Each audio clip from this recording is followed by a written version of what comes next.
qu'on voit là, c'est le cadrage original de la photo du décor. C'est le photographe qui a décidé du cadrage, là. Vous allez fermer l'image.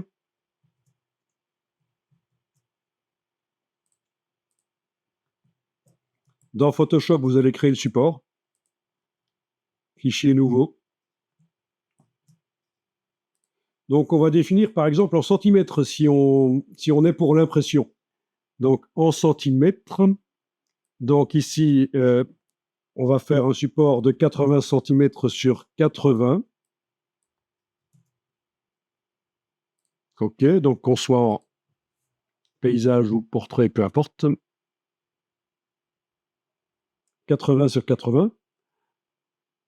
Bon, si ça, c'est le support final, vous savez sans doute qu'il vaut mieux ajouter de la marge pour le fond perdu. Donc, ça pourrait être 81 sur 81, par exemple.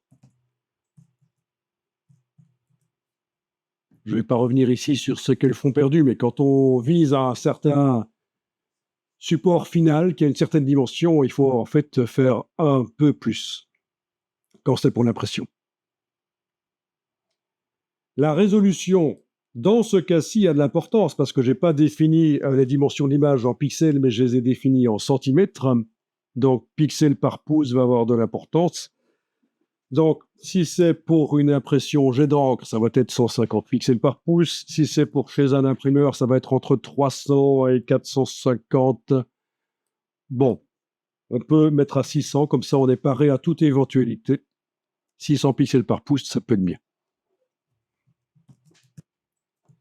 Couleur RGB, évidemment. S'il nous faut du CMJN, c'est à la création du PDF au départ Photoshop qu'on transformera en CMJN. Profondeur de pixels, 8 bits, ça va parce que j'ai pas utilisé des images 16 bits pour faire le photomontage, c'est des images toutes simples du web. Donc ça sert à rien de créer une image de qualité 16 bits si c'est pour mettre dedans du 8 bits. Si vous ne voyez pas ce que c'est la profondeur de pixels, je vous rappelle que sur IDICO TV, IDIKO TV,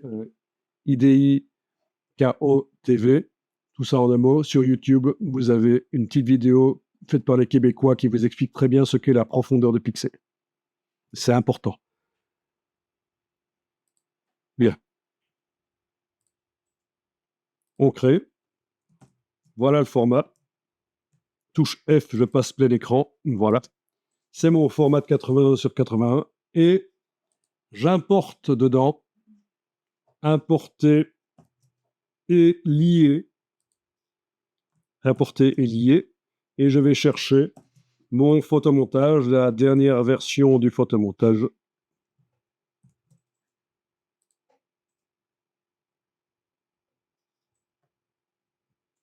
Je valide. Alors, ce que je suis en train de vous montrer là est super important. C'est là que les graphistes débutants pêchent en général. C'est que quand ils ont fait un photomontage, ils gardent le format d'origine du décor. Mais non, le recadrage est super important.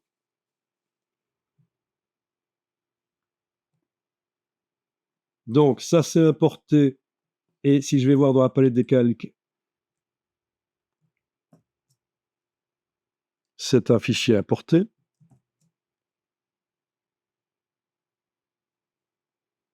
Et lié, c'est une chaîne. Oui, si j'avais choisi importer et incorporer, ce serait un objet dynamique, ce serait l'icône de l'objet dynamique, mais là, c'est importer et lier. Bon, ben, vous connaissez le principe du lien dans InDesign notamment. Ça veut dire que si le photomontage, par la suite, je le modifie, ça va se répercuter dans cette image-ci. Parce que c'est lié. En permanence, Photoshop regarde ce qui arrive au fichier sur le disque dur. Donc l'idée, c'est de zoomer en arrière,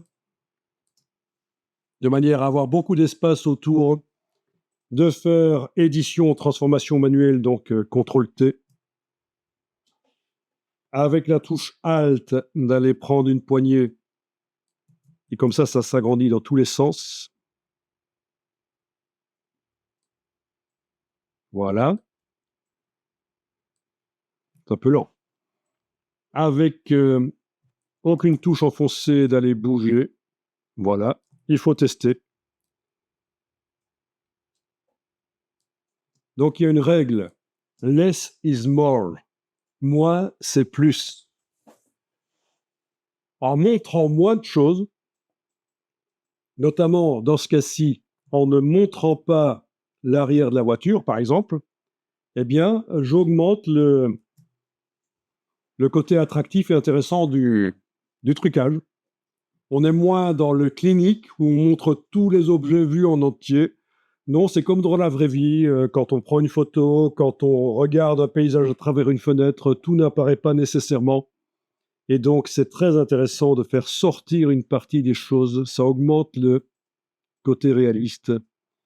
Ah oui, il faudra faire des ombres sous l'éléphant, normalement, comme sous la voiture. Hein. Ça, ce sera le principe, et vous devrez le faire dans le photomontage plus tard. Oui, je remarque ça, qu'on a oublié de faire des ombres. Évidemment, ça apporte énormément de réalisme.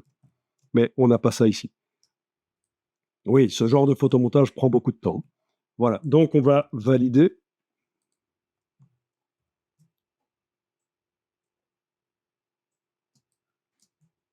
Voilà, on va pouvoir enregistrer le fichier.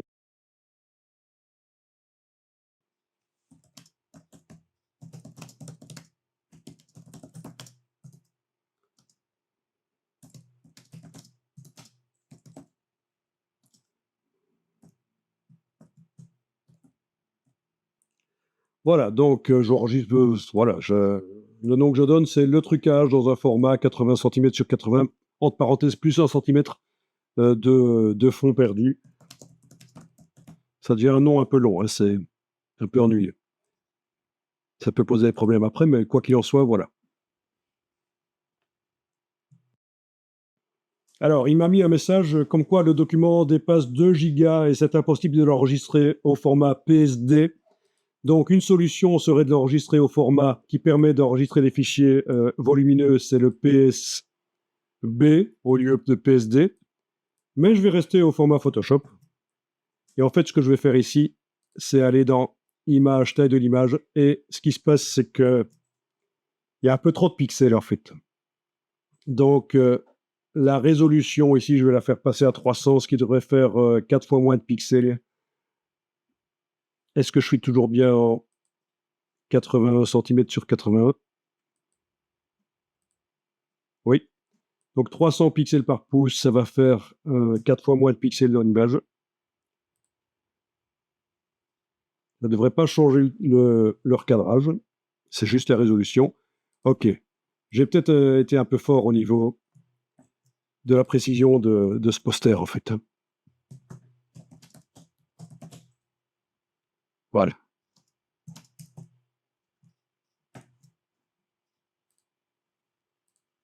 OK, là, ça passe au niveau de l'enregistrement. Il y a des choses ici bizarres. Hein. C'est parce qu'au départ, on avait décidé que on allait recadrer, on n'allait pas voir le dessus, en fait, des panneaux. Et donc, les masques vectoriels des panneaux ont été faits n'importe comment. Mais ça peut être changé. Bon, quoi qu'il en soit, si vous voulez faire une version CMJN, votre imprimeur vous demande une version CMJN, vous avez une version RVB, image mode RVB. Comment est-ce que vous faites pour lui fournir une version CMJN? Il faut faire un PDF pour l'imprimeur. Fichier enregistré sous au format Photoshop PDF.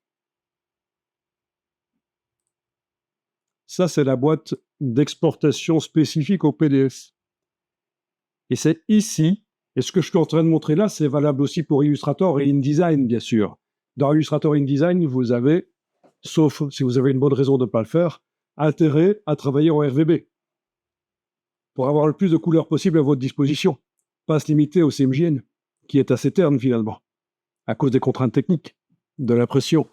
Donc, c'est ici, à sortie, que vous allez déterminer que lors de l'enregistrement du PDF, il va y avoir une conversion du RVB en CMJN. Et donc, voilà, votre imprimeur vous disait il me faut du CMJN Euroscale. C'est une vieille norme, mais pourquoi pas. Les faux gras sont plus modernes, mais Euroscale Coated V2, par exemple, voilà. Dans le PDF, il sera indiqué pour quel CMJN il est prévu. Ouais. Donc, je vais enregistrer le PDF. Et en principe, dans la version PDF, si on la visualise dans Acrobat, on devrait remarquer que les couleurs se sont un peu ternies. On n'a pas possibilité d'avoir des couleurs aussi vives que dans Photoshop. Donc là, c'est toujours du RVB hein, dans Photoshop. C'est juste que je viens d'enregistrer dans un PDF CMJN. Que voilà.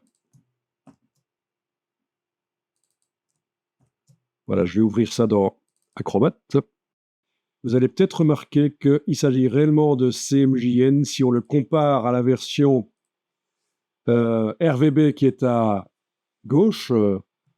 Ça a terni, notamment le bleu profond là. Il est devenu un peu plus grisâtre.